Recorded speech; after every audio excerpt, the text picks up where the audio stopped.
Hey folks, this is Kelani. Some major class changes are coming in patch 8.1, but the classes and specs that we're expecting the most work are definitely the Shamans and the Shadow Priests. Both Elemental and Enhancement were promised some changes in 8.1 because the dev team ran out of time towards the end of the Battle for Azeroth beta phase, and the Shadow Priests found themselves thrown into the same bucket. We've seen some Elemental changes, we've seen some Shadow Priest changes. So where's the love for the Enhancement Shamans? Well, actually it's right here. Some huge Enhancement Shaman buffs just went up on the PTR, so let's have a look through and see what we've got to play with. Instead of sweeping changes to how the spec works and how abilities interact with each other, most of these tweaks are to various talents. The damage bonus of the Boulder Fist talent was increased to 35% from 20%, so those rock biters should hit a little harder. The Landslide talent has had its proc chance doubled from 20% to 40%, which is a pretty hefty buff on that specific talent for sure. Totem Mastery has had a small change too. The Storm Totem will increase the damage of Storm Strike by 10% instead of 5%, so another doubled value there. Storm Strikes are going to hit like mega trucks at this rate. Hailstorm has had its damage increased by a whopping 50% to bring it up to speed, and the Overcharged talent's force cooldown on Lightning Bolt will be for 9 seconds instead of 12. Fury of Air will also see a 40% damage increase, and Crashing Storm's damage will also be increased by 40%, so no matter which AoE talent you decide to take on that row, both of those options should feel a lot more impactful to use. There are a few tweaks downwards while all of this is going on. Lightning Shield will no longer generate any bonus Maelstrom when the Lightning Shield overcharges, and Forceful Wind's damage increase for Wind Fury was knocked down a peg to 80% from the 100% that you see on live servers. Quite a few buffs to talents to try and balance the board a little bit, I guess, but those two talents took a little bit of a hit. But worry not, there's one last major buff to Enhancement Shamans, a 5% damage increase across the board to go along with everything else. Apparently, there are also going to be some tooltip adjustments as well, which might cause any websites which display damage or healing info to do so incorrectly. So if Wowhead shows all of your abilities going down in damage, that's not what's actually happening. So don't panic if you see things go down.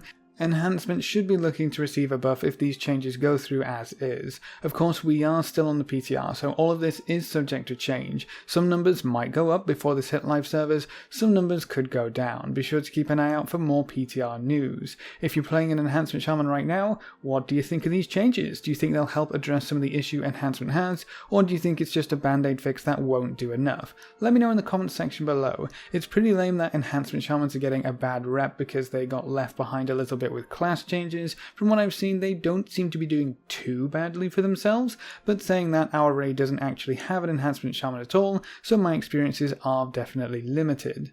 Shamans aren't the only class receiving some updates this week. Warlocks will also see a handful of changes to their demonology spec and to their pets of all things. The majority of these changes revolve around the Demonic Tyrant, and more specifically the Demonic Consumption talent. This talent causes your Tyrant to destroy and absorb the remaining power of all of your wild imps when your Tyrant is summoned. I guess there were a few issues with this talent that were overlooked, or just weren't really thought about until now. The first change is that any imp that the Demonic Tyrant consumes now has a chance to grant you the Demonic Core buff. Whenever imps expire normally, they have a chance of giving you some free instant Demon Bolts, but if they got eaten by a Tyrant, I guess you just sacrifice that little bonus. Well, now you don't have to, which should prove to make the talent a little more desirable, but there's more. The damage buff to the Demonic Tyrant for consuming wild imps is now much higher. We don't have any specific numbers, but if it's much higher, then that's got to be a pretty decent increase, right? It's a lot better than just higher at any rate. On a note unrelated to the consumption talent, the Tyrant will also extend the duration of any demon summoned from the level 100 talent, Nether Portal. Some of those demons are really powerful, so being able to extend their otherwise short duration is pretty awesome. That also means that you can focus on really building up a crazy army and then extending every single demon you have out. The Nether Portal talent will also see some changes. All of the demons that come from the Nether Portal will have their damage increased by 25%, but the duration of the portal will be reduced to 15 seconds down from 20. A smaller window to get your demons summoned, but they should deal a bit more damage for their duration, and you can extend them all with the Tyrants after this change goes live. Sounds pretty good to me. And then there's an interesting change to Warlock pets. It looks like their potential damage will be increased across the board. Felguards, Spell Hunters, Succubi, and Voidwalkers will have their damage scaling from Warlock's spell power increased by 15%, and Imps will have their spell power scaling from the Warlock's spell power increased by 25%.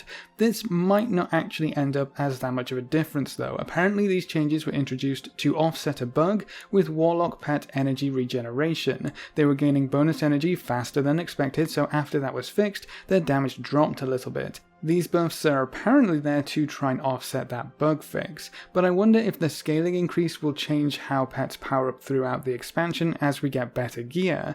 That might be something to keep an eye on. I think 8.1 is going to be a decent patch almost no matter what you play. The Shaman buff should hopefully do the spec justice. Elemental will be seeing various changes to talents and abilities. Shadow Priests will see longer void forms which are more impactful to get their damage up a bit, and there's a handful of other balancing and tuning fixes for the classes that won't see any major changes. I'm really excited to see how everyone measures up against each other going into the next raid, though that is still a few months off at this point. We can all fight over some new Uldia Warcraft logs in 8.1 though, they usually reset everything for major patches. I had kind of hoped for some changes to one of the mage specs, partly because I'm a little tired of playing Frost, but also because there isn't much wiggle room for talent choices, especially with Frost. Fire and Arcane are actually a little better for that, but they're more niche picks right now, especially when you get into dungeons. I guess the hefty nerfs to Frost Mage slows might reduce the impact of swapping from Frost to one of the other specs. I'm looking forward to Shadow Priest changes mostly though because I've been really enjoying my Priest recently, even if everyone else thinks I'm crazy for trying to DPS as a Priest. Are there any classes or specs you would like to see some larger changes for? Is it a damage or healing problem, a throughput problem, or would you change how the spec plays overall? Before we head out, there's one more thing I wanted to touch on briefly. We were told that a few changes would be coming to help some of the issues that alts have when it comes to farming reputation for a variety of reasons. Perhaps the most important changes affects the Champions of Azeroth faction and the item level rewards you get for your Heart of Azeroth amulet. Whenever you gain a new rank of reputation with the champions, you can get plus 15 item levels for your amulet. These bonuses stop after revered, so while you don't have to get all the way to exalted, it's still a pretty long trek for any alts that you're wanting to catch up on. With these changes in 8.1, you won't have to deal with a rep at all. If you have one character that already reached revered with the champions, you should get all 45 item levels added onto your alts necklace without any issues. You might still have to visit Magni to get the levels because they are tied to quests, but that still beats grinding out the reputation all over again. The rep changes extend a little further beyond just Battle for Azeroth content too. One main complaint about reputations was having to earn them over and over again if you swap character, because your progress towards certain achievements like earning 100 exalted reputations would reset whenever you decided to play something else. You end up in a position where you don't want to swap due to all of that work, or you feel like you have to do all over again on the new character. When 8.1 hits live servers, all of your exalted reputations will count towards those achievements on an account-wide basis. So if one character was your main throughout Wrath of the Lich King and gained exalted with all of those reps, but you swapped to a different character for Cataclysm and they got exalted with all of those reps, right now, all of that reputation is being counted separately towards those achievements, so one character might have 20 while the other character might have 30, but in patch 8.1 your overall counter will include all exalted reputations from all of your characters. This means if you already have reputation at exalted, you wouldn't have to do it over again for it to count towards the meta achievements of earn X exalted reputations. All you would need to do is log on to your different characters which have different exalted reputations and your counter should go up and up and up. However, that's the current limit with account-wide rep. It's only for achievement counters, so you won't be able to buy items from vendors if you don't have the required reputation on that specific character. It might not seem like a lot, but it's definitely a huge step forward for anyone who's changed mains several times over the years. If one character you left behind ages ago managed to get through the Ice Crown tournament and get exalted with the various reputations there, all of those reps will count towards your meta achievement without you having to do it all again. I think it's a fantastic change and it's one step closer to that true account-wide rep, though I do think it could be expanded upon further. One other reputation restriction that's being lifted relating to alt is tabard transmog. Right now, if you need a certain amount of rep to wear specific tabards, you can't even transmog them without that required rep. In 8.1, rep restrictions are being lifted for tabards and a handful of other items, which should open up your wardrobes to a few new looks. It was a bit silly to require rep to transmog an item. You already earned it after all. You should be free to use it on any character you wish, and now you can. And that's all I've got for you this time. Hopefully those shaman changes will help boost morale amongst the shaman community, if only by a teeny bit, and a little bit of progress is being made towards account-wide rep. What are you most excited about in patch 8.1? The various reasons to try out a new character and level something up, or maybe the new story content coming our way? Leave all your thoughts in the comments section below. A big thank you to all of our supporters over on Patreon. You can see their names floating by on screen. If you want to join these lovely guys and gals, you can find a link in the description below. Remember to leave a like just below the video before you leave, and if you want to see more, make sure to subscribe. But apart from that, thanks for watching folks, good luck and have fun, and as always I will see you next time.